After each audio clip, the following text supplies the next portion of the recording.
The fog rolled into Aggieville thick as a guilty conscience, swallowing the pre-dawn sounds of the college town and leaving only the damp chill and the lonely hum of the streetlights.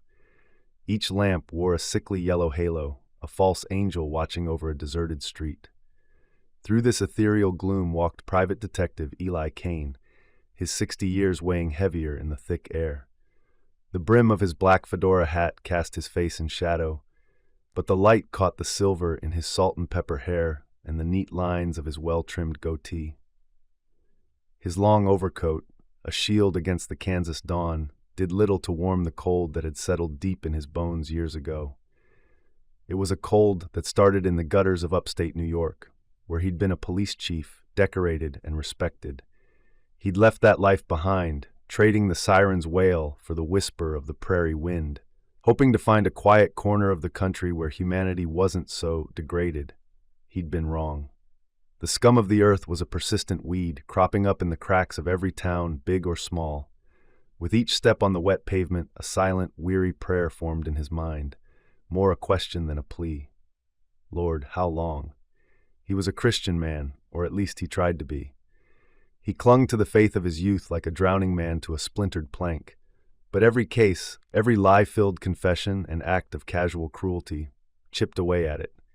He dealt in the currency of human misery, and it had left his own spirit bankrupt. He paused under a sputtering streetlight, looking down the empty avenue as the first hints of dawn began to fight the darkness. He wasn't just walking a beat. He was wrestling with demons born from 1,000 broken lives. Here, in the heartland, under a sky that should have felt closer to God, Eli Cain was seeking to rebuild the faith he'd lost, one foggy, solitary morning at a time. He pulled his collar tighter and walked on, a shadow searching for the light. The walk ended where it always did, a creaking flight of stairs above a closed bookstore on Morrow Street. The name on the frosted glass of his office door was simple, all business, E. Cain, Investigations. The room inside smelled of old paper and stale coffee. A worn, leather-bound Bible sat on one corner of the desk, a quiet rebuke to the half-empty bottle of bourbon in the bottom drawer. Cain spent the day with paperwork, the ghosts of old cases that paid the bills but offered no peace. The hours bled into one another, marked only by the shifting angle of the sun outside his window. Sunday evening descended, painting the sky in shades of orange and purple. Cain watched the streetlights flicker on one by one. This was the hour he felt the weight of his solitude most. It was the hour families were sitting down to dinner, the hour of peace. For Cain, it was just the hour before the night began. At 7:05 p.m., the phone rang, its shrill cry cutting through the silence. He let it ring twice before picking up. "Cain," he answered, a woman's voice tight with a fear she was trying to control. "Mr. Cain, my name is Martha Miller. The sheriff in Pottawatomie County gave us your number. He said you were discreet. What can I do for you, Mrs. Miller?" "It's our daughter, Sarah. She's a student at K-State. She calls us every Sunday, regular as clockwork. She didn't call today. We've tried her cell and it goes straight to voicemail. We're worried sick. Her roommate said she was on a weekend retreat, but we just have a terrible feeling. Can we come see you?" Cain looked out the window into the gathering dark. A lost lamb, the oldest story in the book. "I'll be here," he said, his voice a low gravel. The bourbon in the drawer would have to wait. Monday morning arrived, bright and clear. By 7:45 a.m., Cain stood outside apartment 2B of a nondescript brick building. He let himself in with the key. The roommate, a young woman with pink hair named Jessica, was getting ready for class. After a brief introduction, she waved him towards Sarah's room. It was immaculate. The bed was perfectly made, textbooks were squared on the desk. On the nightstand sat a Bible with a pristine black cover. Cain picked it up, a gift rarely opened. He asked Jessica about it. "Yeah, Pastor Davies gave those out," she said, but her real one was this ancient thing, all beat up, full of notes. She never went anywhere without it. I figured she took it with her.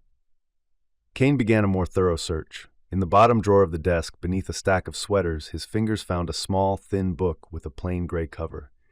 It was dark poetry. On the inside cover, a single line was written in a sharp, angular script, where the beacon's light doesn't reach, followed only with a scribble letter C. Jessica, Cain said. Tell me about Chloe.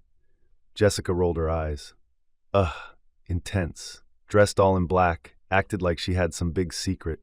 Sarah started changing after she met her. Quieter. It was like Chloe was her own private religion. She didn't know a last name or an address. Cain slipped the small gray book into his coat pocket. He now had 3 things he didn't have last night: a missing family Bible, a cryptic note, and the shadow of an enigmatic friend. The room was for a saint. The clues were for a sinner, or worse, a sacrifice. His next stop was clear. He had to pay a visit to Pastor Michael Davies. Cain arrived at the so-called church at 9:15 a.m. The Beacon wasn't a church, not in the way Cain understood the word with its stone and steeples. It was a renovated storefront on a side street just off campus, sandwiched between a vape shop and a laundromat. A sleek, modern logo, a stylized flame inside a circle, was painted on the large front window. The sign promised coffee, community, Christ. To Cain, it looked more like a brand than a house of worship.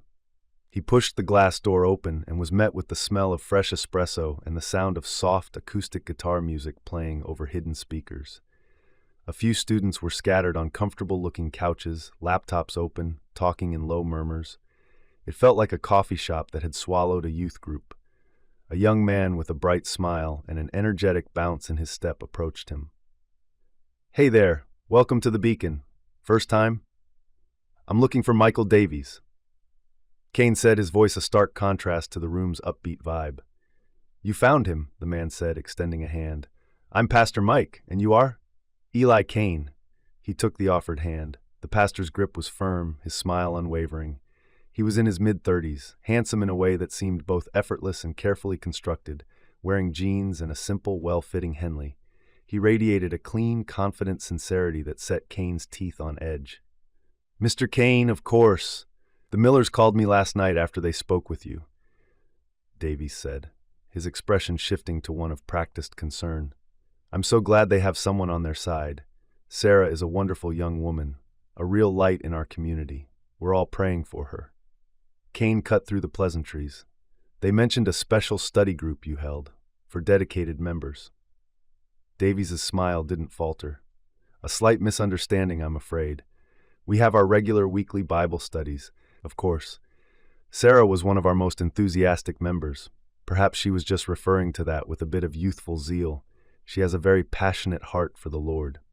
Her parents also mentioned a friend, Chloe. For the first time, a flicker of something, a brief tightening around the eyes, disturbed the pastor's calm facade. It was gone as quickly as it came. "Ah, yes, Chloe," Davies said, his tone shifting, becoming graver. "A newer member of our community. A troubled soul, I'm afraid. I was concerned about her influence on Sarah. Some people are drawn to the light, Mr. Cain, and others try to snuff it out. Is that what Chloe was doing? She was filling Sarah's head with doubts, questioning core tenets of the faith. I was counseling Sarah on how to minister to a friend with such a conflicted spirit." He framed it as a rescue mission, with himself as the hero and Chloe as the villain. It was a neat, clean story. Cain slowly pulled the small gray book from his coat pocket and placed it on the coffee bar between them. He opened it to the inside cover, turning it for the pastor to read. Davies stared at the inscription, "Where the beacon's light doesn't reach," followed by the letter C. The color drained slightly from his face. His professional calm was replaced by a genuine cold anger. "This is filth," he said, pushing the book away as if it were contaminated. "Nihilistic garbage. This is exactly the kind of darkness I was trying to protect Sarah from. This is Chloe's poison." Cain had his answer. Davies wasn't just deflecting, he was afraid.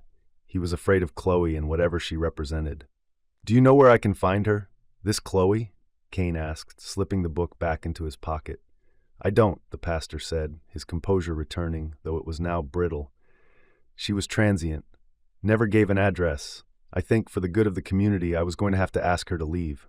Now." He let the sentence hang. Cain knew he'd get nothing more. "Thank you for your time, Pastor." "I'll be praying for her safe return, Mr. Cain." "We all will," Davies called after him, the mask of the caring shepherd firmly back in place. As Cain stepped back out into the bright morning, he felt the case pivot. Davies wasn't the culprit, but he was a gatekeeper. more concerned with protecting the reputation of his brand than the welfare of his flock. He was hiding what he knew about Chloe to avoid a scandal. The pastor had called her poison. He'd called her darkness. To Eli Cain, she now had a new name, the only lead he had. He had to find the girl who operated where the beacon's light couldn't reach.